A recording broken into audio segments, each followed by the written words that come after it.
Chapter 25 Dawn's Early Light. Glissa awoke to the sound of Raksha putting on another kettle of homebrew. He offered the elf girl a simple meal of fruit and jerky, which they ate in silence. Neither spoke as they filled their packs with 2 days' supply of food. Even Gaff remained quiet. "The journey down the Lacuna will take the rest of the day," Raksha said when they had finished packing, breaking the spell of silence and anxiety. "That will give us a night to reach Memnarch. Will that gemstone of yours work for me too?"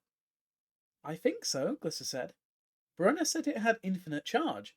She pushed back her tunic sleeve and held the blue stone up for him to see. "Here, try it. Just put a finger on it, then say fly, fly, fly."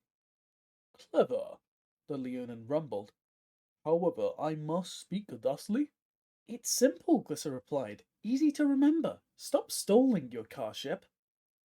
Raksha placed a fingertip upon the gem. "Fly, fly, fly?" The Leonin floated a few inches off the ground, as if blown by a gentle breeze. "Amazing," he said, and cautiously floated around the room. "Forget what I said. We can get to the interior in about an hour."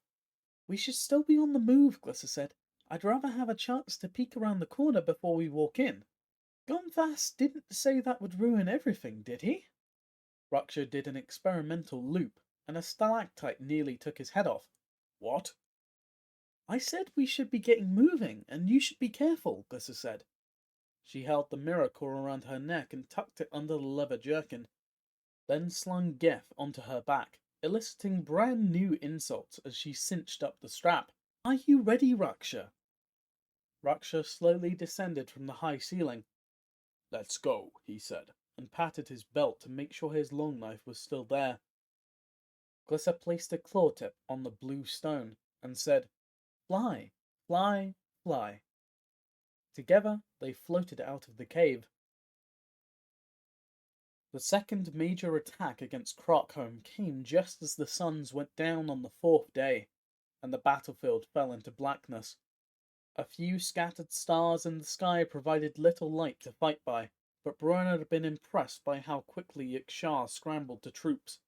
Jeffrar's unit had joined 6 other detachments of Leonin warriors and half again as many goblins. The goblins seemed excited about something and were talking animatedly, but she didn't have time to go and ask them why.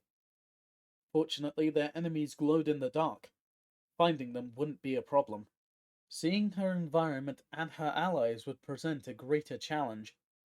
She'd been saving her strength for more aggressive magic, but at the moment they needed light more than energy bolts. Bruenna whispered a few arcane words and described a symbolic pattern in the air, calling up a silvery blue aurora that materialized in the night sky. As if cued by the light, a dozen aerophans broke in one direction, while a pack of eyeless, bat-winged Nim shriekers dove in the opposite. Bruenna's well-trained Zauk squawked in challenge and stood its ground as a pair of shriekers dropped on them from above. She thrust her sword into the sky, and twin spheres of crackling blue-white energy flew from the blade, each one homing in on a shrieker, while encasing it in writhing worms of electricity before they plummeted, smouldering to the ground. She kicked the Zauk's flanks and charged into the fray. Bruenna didn't have time to cast a spell before the next attack came. Twin streams of silver fire that slammed into the ground behind her and threw up shards of hot iron that struck her Zauk's haunches. The bird bolted. Rather than attempt to regain control of the terrified animal, the mage released the reins, wished the bird luck, and quickly conjured another flight spell, rising from the Zauk's back just before it disappeared beyond the edge of the blue aura that covered the field. Bruenna felt back in her element, but it wasn't hers alone. She wove through the swarming constructs and Nim, striking with her sword where she could, and sent more bolts of deadly magic singing through the air. The Nurok mage heard explosions below, and saw a trio of aerophans flying in a tight formation, scattering the forward defensive lines with energy bolts. As the goblins and Leonin ran for cover, they ran into the waiting claws of a line of Nim lashers, where they were easy pickings. Bruenna summoned another energy bolt and wondered how much longer Krark could possibly hold out. That's not good, Glissa whispered. No, definitely not, Raksha agreed. They had reached the end of the Lacuna without further incident and pulled up short as agreed. They had crawled the last few yards on hands and knees and now sat crouched at the lip of the exit. Glissa had forgotten how dazzling the blazing manacle was after the long, dark descent through the Lacuna, and now the light was reflected from 1,000 different silver surfaces that was comprised of something. Glissa truly had no idea what she was looking at, just that it was huge, as big as the interior itself.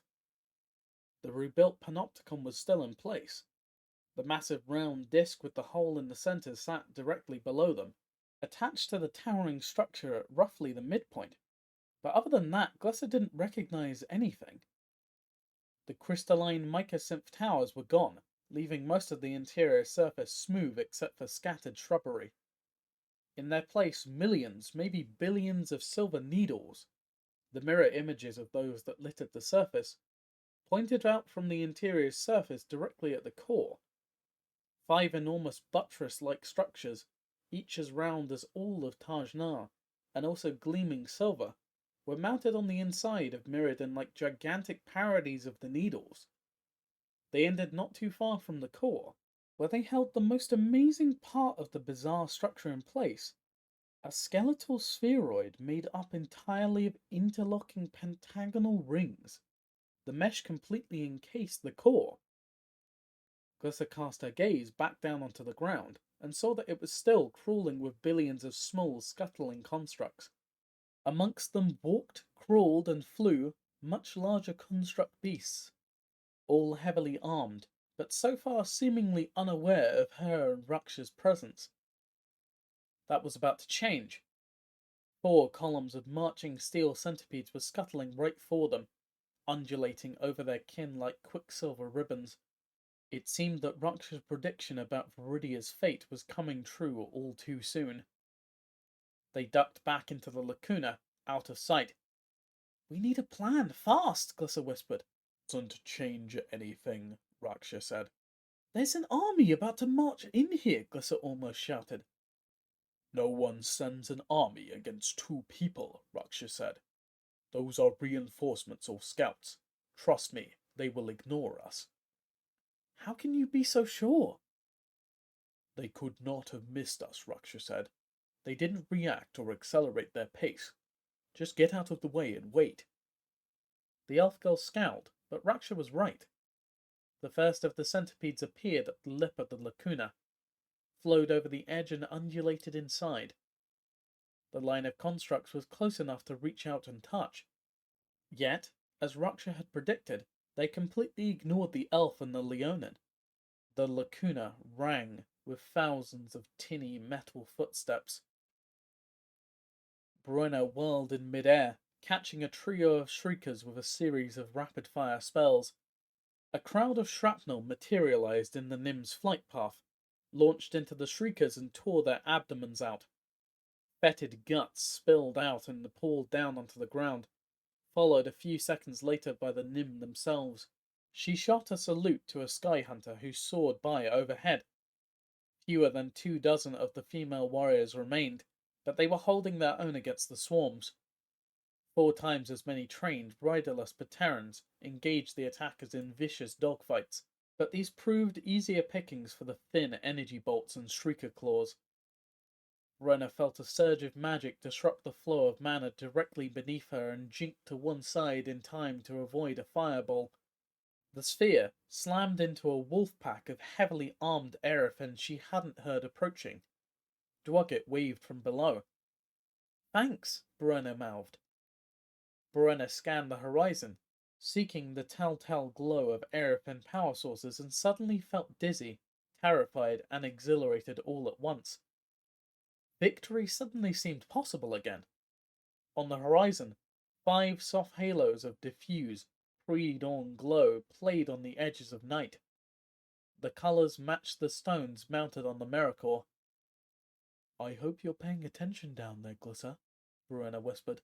and then drove her sword through the torso of a buzzing aerophane, which sparked and spit black smoke before it plummeted from the sky. It's almost showtime. Raksha, it's almost dawn, Glissa said. How do you know? Raksha asked. Glissa considered. I'm not sure how, but I'm sure I'm right. I can feel the moon's moving, rolling into place. The elf girl patted her breastplate and added, I feel it in here. I think it's the spark. The steel centipedes had given way to a wave of spider-like constructs covered in blue and purple crystalline eyes, followed by a detachment of leonin-sized scorpionoids with blast cylinder stingers. Now they endured the indignity of hiding as thousands of silver frog things with wide, toothy mouths and long hooks at the end of their forelimbs hopped past. None of the constructs had paid the pair any heed. Memnarch had to know Glissa was coming. Why hadn't he even sent a scout? She expected a brutal fight. Being ignored when she knew she was expected was much worse. It meant that Memnarch no longer thought of her as a threat. Glissa was about to make sure he remembered how much of a threat she could be. She held out her wrist, the blue stone facing up. It's time, the elf girl said. I have to get to that platform. He's up there. A sound judgment, Raksha replied. He placed a finger alongside the blue stone, and Glissa did the same. As they emerged from the Lacuna, a cacophony of clattering feet, clacking pincers, and strange mechanical chittering broke out all around them, joined by a chorus of whining cries. They're awake, Glissa, Gef's head said. Careful what you wish for, she muttered, and placed a hand on her sword hilt.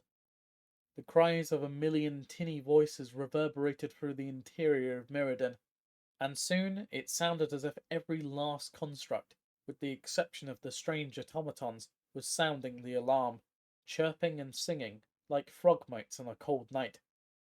So much for being ignored. But, despite the noise, not one of the constructs made an aggressive move. Raksha, doesn't this seem a little too easy? She asked. Glissa, Raksha shouted and slammed into her with his shoulder, as a silver flash streaked past, missing them both by inches.